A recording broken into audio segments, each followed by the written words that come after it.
Okay, good afternoon, and welcome to the March 14th, 2022 City of New Ulm Park and Rec Commission meeting. We will start with a roll call of commissioners and staff to my right. Cheryl Corman, Assistant Director for Park and Rec. Laura Evans. Leroy Floor. Amy Johnson. Dave Christian, Ward 1. Jim Bastian. And Tom Schmitz, Park and Recreation Director. All right, thank you, and welcome to our guests today. We are going to move on to our approval of the agenda. I'm looking for a motion to approve the agenda. Do I have a motion? I'll make a motion to approve. I'll second the motion. Okay, we've got a first and a second. All those in favor say aye. Aye. Those opposed, same sign. And the motion has carried. So we will move on to the approval of the minutes. But since there was no February 2022 meeting, we are going to look for a motion to approve the January 2022 minutes. Do we have a motion to do so? I'll make a motion to approve the January minutes. I'll second the motion. Okay, a motion has been made to do so, and we have a second. Is there any discussion? Okay, all those in favor say aye. Aye. Opposed, same sign. Okay, so hearing none, the motion is carried to approve the minutes from January 10th, 2022. So the next item on our agenda is going to be a city council meeting recap. So Director Schmitz. Thank you, Vice Chair Johnson and Commissioners. Since we did not have a commission meeting last month, we have 4 regular city council meetings since our last commission meeting. So I'll read those into the record. January 18th saw the city council authorize the proposed changes to Veterans Square and German Park. They also awarded a contract for ash tree removals as part of a Minnesota DNR grant that the city has recently received. They also had the first consideration to change the number of members on the Park and Recreation Commission from 9 to 7. And they directed staff to again conduct the annual performance measurement survey of city services. Then February 1st saw the city council have the second consideration and adoption to change the number of members of the Park and Rec Commission from 9 to 7. February 15th saw the city council accept the 2021 summary and authorized the 2022 special archery deer hunt control program. They also approved the 2021 budget year-end transfers and encumbrances. And then the fourth meeting since our last commission meeting, the city council on March 1st had nothing specifically affecting park and recreation. So that's the city council activity over the past 2 months related to park and rec. All right, thank you, Director Schmitz. Do we have any questions for Tom? All right, so we will move on to our next item, which is old business, which we have none. So we will go into new business. And our first item of new business is going to be donations. Yes, thank you, Vice Chair Johnson and Commissioners. You have before you a variety of donations that have been offered to the City of New Ulm over the past couple of months. I'll read those into the record.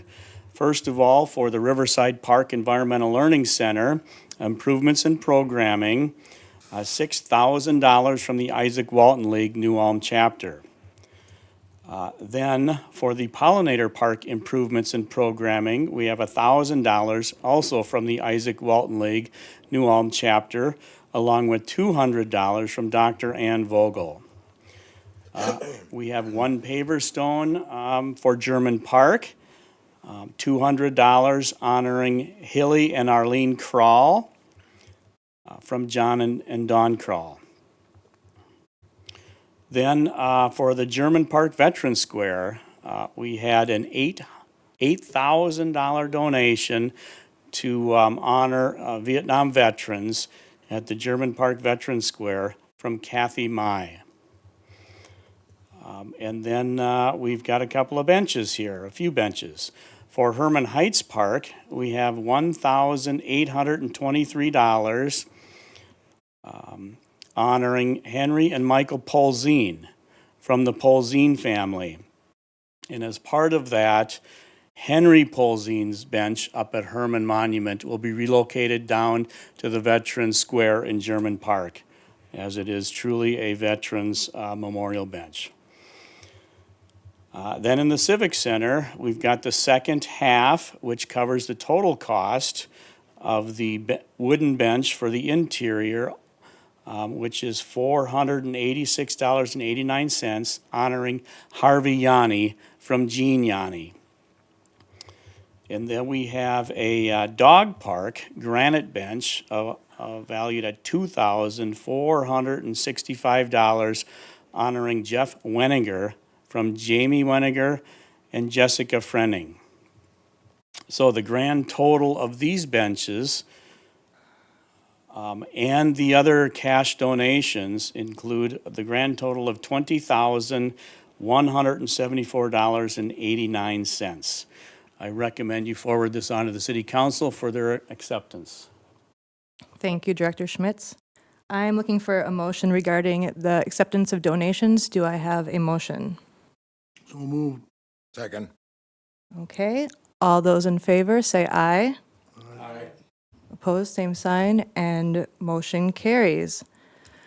So we are moving on to nature areas, and we have some guests here who may be speaking with us. Dr. Yes, thank you, Vice Chair Johnson and Commissioners.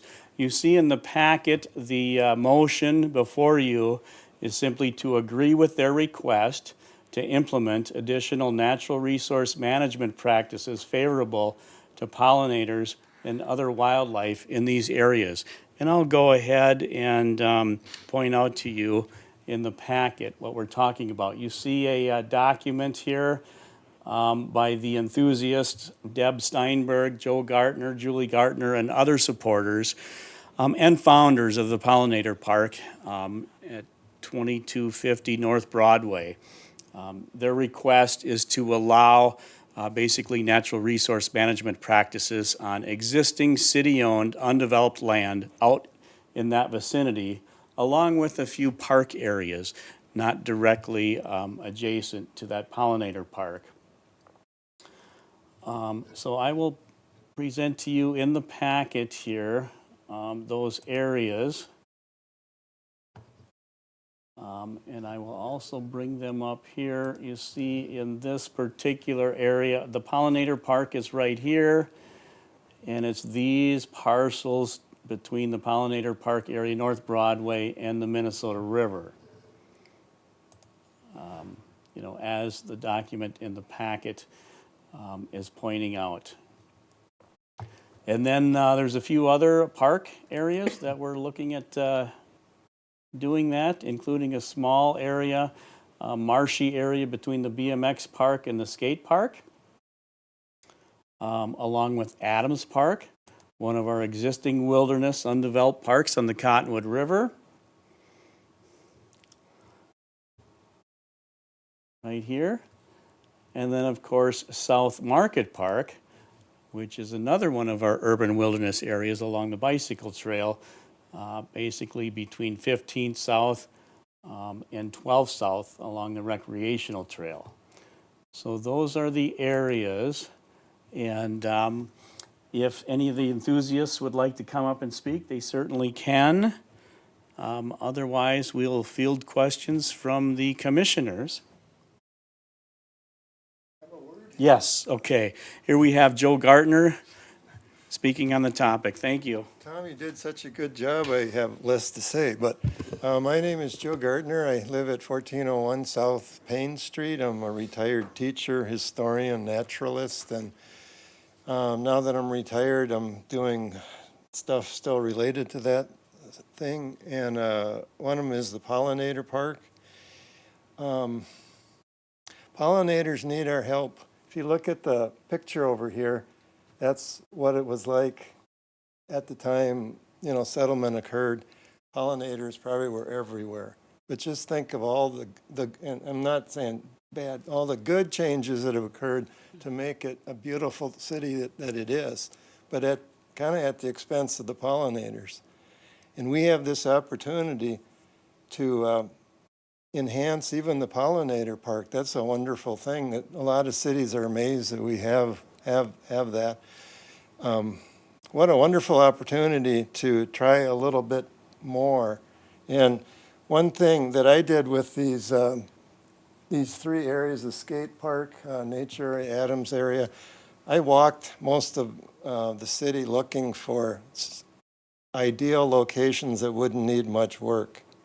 And I found that those areas already had established plants that are useful for pollinators. For instance, at Adams Park, there's a lot of basswood trees there. Basswood trees sing in June with all the bees that find their flowers and pollinate them. So in that case, there isn't too much to do except just give educational information about, there's, trees can be pollinated too. And so the big thing would be education, weeds versus native plants. Weeds are plants that you don't want, they're in the wrong spot. But I'm hoping that we can have people think, well, there are some wild plants that just because they're tall doesn't mean they're weed. What good are they? And there's a lot of plants that require only one insect, like the monarch, and the milkweed. If you don't have milkweed, you can't have monarchs. And a lot of the adult insects can feed on a variety of plants. They can go out and nectar and collect pollen. But the young ones need maybe one plant. And one of my favorites is the, I'm going to forget. I forgot. It's a bright green metallic beetle. It's not the one that kills the ash, but a beautiful metallic green beetle that shows up about July, and it feeds precisely on a certain plant, called Indian hemp, and there's just hundreds of examples like that. So I thank you for this opportunity to talk about this and hope that you will help pollinators out. All right. Deb. Okay, we have another founding member of the Pollinator Park here, Deb Steinberg. Good afternoon. I just wanted to reinforce Joe's information that these areas that we have selected are diverse areas. There's the wetland area, there's a woodland, there's prairie, savanna, and what a wonderful opportunity to give the people of New Ulm and surrounding areas, and also for little children to go out and explore. Out by the Pollinator Park, going down away from the usual area, one visit, I saw wood ducks, I saw frogs, I saw dragonflies, butterflies. Anyway, just to walk down there and all of the wonderful wildlife that I did see. So I just think this is just a great plus for the city of New Ulm. Okay? Okay. Thank you very much for being here today.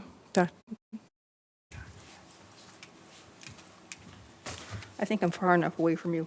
I'm trying to get together with my family, and anything I can do to keep me healthy until I get there.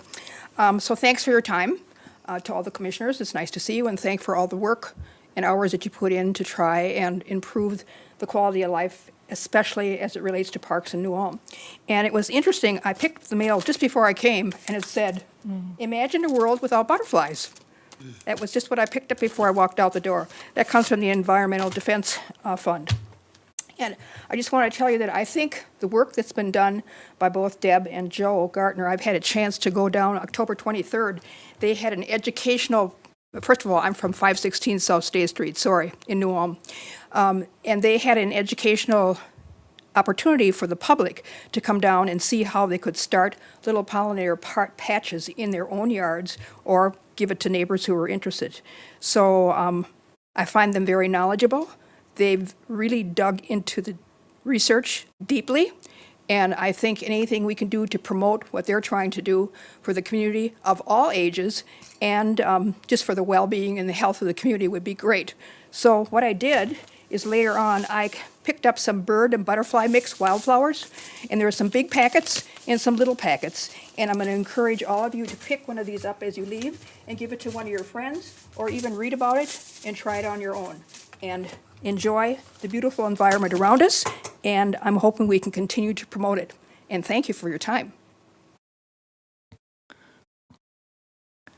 Okay. Well, thank you, Deb and Joe and Dr. Ann, for being here today. Was there anyone else to speak? Okay, so I'm looking for a motion regarding additional resources to the nature areas. Do I have a motion? Before I make the motion, I personally want to thank Deb, Joe and Jill, Julie Gartner, other supporters, and Doc Ann. It's a fantastic program. I actually have a mini pollinator park in my backyard. Me too. So I'll go ahead and motion to agree with the request to implement additional natural resource management practices favorable to the pollinators and other wildlife in the above stated areas. Second. Okay, the motion has been made and seconded. Is there any more discussion? Okay, then all those in favor say aye. Aye. All right, opposed, same side, and motion carries. All right, so now we are moving on to recreational trail kiosks. Yes, thank you, Vice Chair Johnson and Commissioners. You have before you a request to agree, or a proposal to agree with the request to install 2 informational wooden kiosks along the paved recreational trail, one at Miller Park and one at 2200 North Broadway, not too far from the Pollinator Park. So the background is that the New Ulm Bicycle Group and an Eagle Scout candidate by the name of Eric Getz are requesting this permission. Private donations are planned to cover the costs, and the Eagle Scout candidate and his helpers are planning to create and install these 2 kiosks. The design is similar to existing wooden kiosks we have in our park system. And the New Ulm Bicycle Group is working with myself and the Heart of New Ulm project on local informational signage for these kiosks. And you see in the packet the proposed locations. Okay. And also an example of, what the kiosks actually look like. You have those photographs in the packet.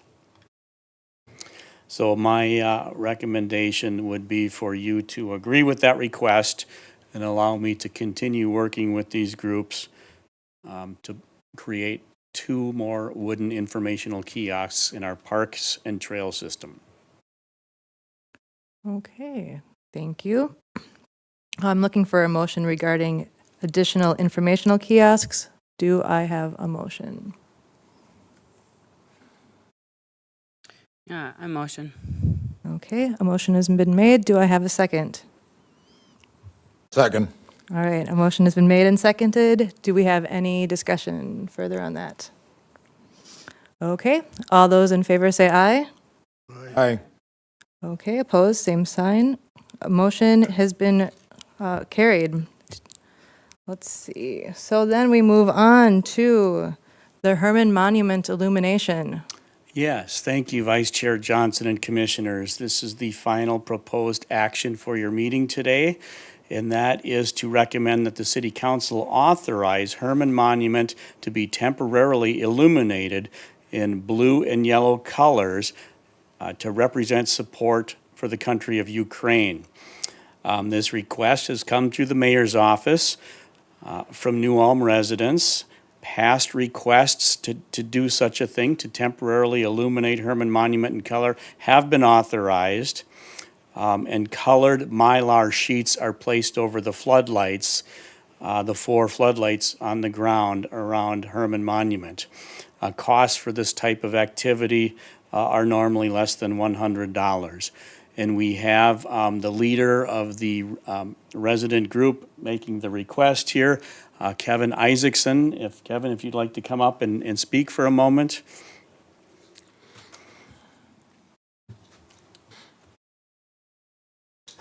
For the record, my name is Kevin Isaacson, and I live at 1011 South Broadway in New Ulm here. Members of the board, thanks for considering my proposal today. I am the original proposer of lighting Herman the German, New Ulm's famous statue, in the colors of blue and yellow. Blue and yellow to represent the colors of the Ukrainian flag, to symbolize New Ulm's support for their besieged country. I, as I'm sure many of you are, am horrified by what has unfolded in Eastern Europe. A peaceful democratic country, Ukraine, was invaded by a dictatorship enemy, Russia. With their invasion, the country of Russia, led by their president Vladimir Putin, has displaced so far over 2.6 million men, women, and children, the largest displacement of people since World War II. The Russian army has been accused of indiscriminately shelling civilian residents, hospitals, schools, and nuclear power plants. Russian soldiers have been videotaped looting, using their tanks to drive over civilian cars with civilians in them. They have kidnapped so far 2 mayors and numerous opposition leaders in territory that they hold, all of which are war crimes. The vastly outnumbered and outgunned Ukrainian army and the citizens themselves of Ukraine have stood up to the invasion of a foreign power whose only goal at this point seems to be to level the country to the ground. It is a common playbook for the Russian military. Wage a war of total destruction until the enemy loses the will to fight. Recent examples would include Grozny, Chechnya, and Aleppo, Syria. After submitting to the Russian onslaught, the citizens are basically slaves to the puppet governments installed by the Russians. No say in elections, freedom suppressed, pawns to a government. The idea to light up Herman was not really my original idea. I got the idea from the city of Duluth deciding to light up their aerial bridge. I thought it would be a good idea to do the same for Herman. But I asked myself, what good would this really do? How does this symbolic gesture actually help Ukraine? I had talked with Tom Schmitz, and he thought the project would cost around $100, which I agreed to pay for. Wouldn't that $100 be better spent donating the money actually directly to a Ukrainian charity?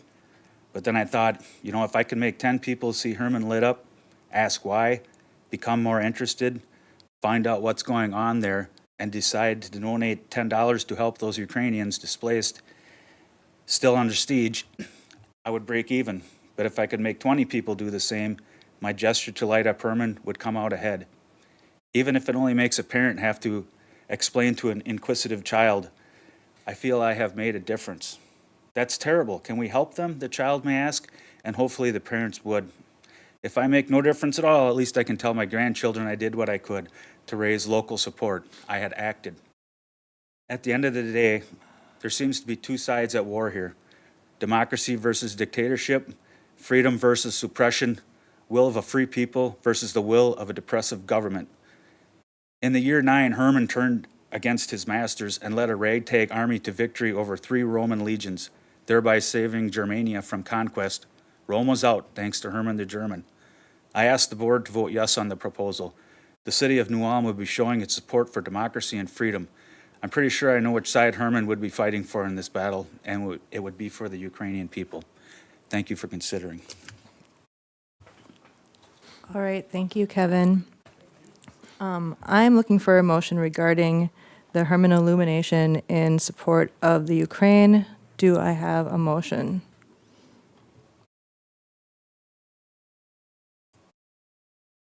Can I ask a question first? How long is it going to be lit up for? Is it a one evening, or is it for 1 week, or what's the timeline? Well, that'll ultimately be presented to the city council when they Okay. take action on this. But my recommendation would be 1 month or 4 weeks from Okay. the authorization, or from the actual first illumination, unless the conflict were to end prior to that 4-week period. Okay, thank you. Okay, Then I make a motion to recommend it to the city council. okay. Do I have a second? Second, and I'm going to make one comment. I caught that you were willing to donate the $100. At the council meeting, I will bring that up personally, that the city, I think we can absorb that.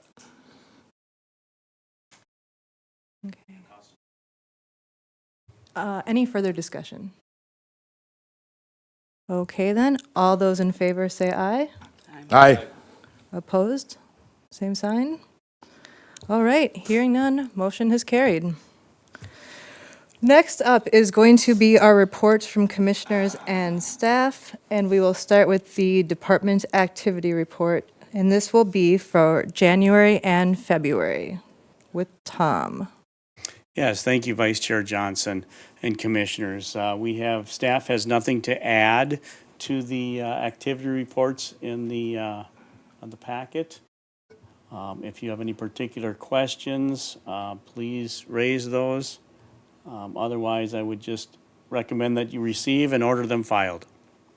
I do have one question for the assistant director. I'm really impressed with that number, over 24,000. That's just in that 1 or 2 month period. 1 month. 1 month. I like that. Thank you. Okay. Any further questions on the department activity report? Okay, then I will be looking for a motion to receive and order filed the January and February 2022 activity report. So move. Okay. I'll second. Second. Okay, then all those in favor say aye. Aye. Opposed, same side. Okay, and motion carries for the acceptance of the January and February 2022 department activity reports. Chair Yes. Johnson, was that Bastian or Christian who made the first motion? Christian, thank you. Okay, so we're moving on to staff report. Do we have anything for the staff report? Well, Vice Chair Johnson and Commissioners, the only couple of items I'd like to add is simply that we are transitioning seasonally again. Winter seems to be ending, and we're going to be rapidly moving into spring and early summer at the department. The past few weekends, we've kind of had the end of our activity at the Civic Center, hosting 2 regional hockey tournaments, Bantam A and Bantam B. 16 teams, 8 in each tournament came to town that weekend. I know Minnesota Hockey Organization really appreciates our community and our facility for both regional or state tournaments. And then this past weekend, the farm show took place on the South Arena. Our staff was very busy preparing for all those events and brokering through the Civic Center. And like I say, now we're transitioning as snow melts to stickball season. We'll be seeing softball and baseball beginning soon at Herman Park, North Park, Johnson Park, and Miller Park. And so we're looking forward to that, and our lawnmowers are getting tuned up, the final tune-ups, and groundskeeping will begin soon. End of report. All right, well, thank you, Tom. Thank you, Cheryl. Thank you, staff. For the commissioner's report, do we have anything to report today? I have one thing that I wanted to say that I wanted to bring to the commission, and there's nothing to vote on, but if there is, maybe we could talk about it at a future meeting. I'm also the director of Healthy Communities, Healthy Youth, and a part of that organization, there's 3 different youth groups a part of that. The Spots kids that perform sometimes. And then there's a youth council and an art council. The art council did the beautiful work behind the library this past summer.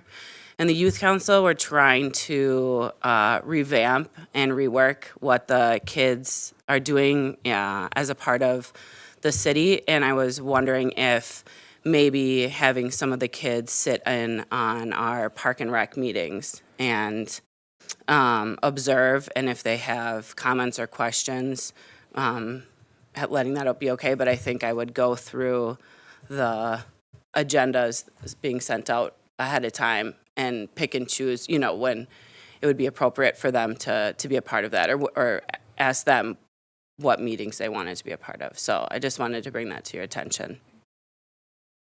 Does anyone else have anything to add to that? Share? I have numerous people come and talk to me about especially first, the facility down there is second to none, okay? The only complaint they have is the floor on the pickleball court. And I've had many people tell me about it, so Yes, thank you, Commissioner Floor, Vice Chair Johnson, and Commissioners. That is something that we have discovered in conjunction with the users in the field house. And we have we'll be meeting with the flooring vendor shortly to review that and determine what options exist. So thank you. We're already working on that. Thank you. Anybody else have anything? Okay, then, with that, the date of our next meeting is April 11th, 2022 at 4 p.m. With no further business, I declare this meeting adjourned. And thank you so much, visitors, for being here today. We really appreciate it. Thank you, everyone. Have a great day.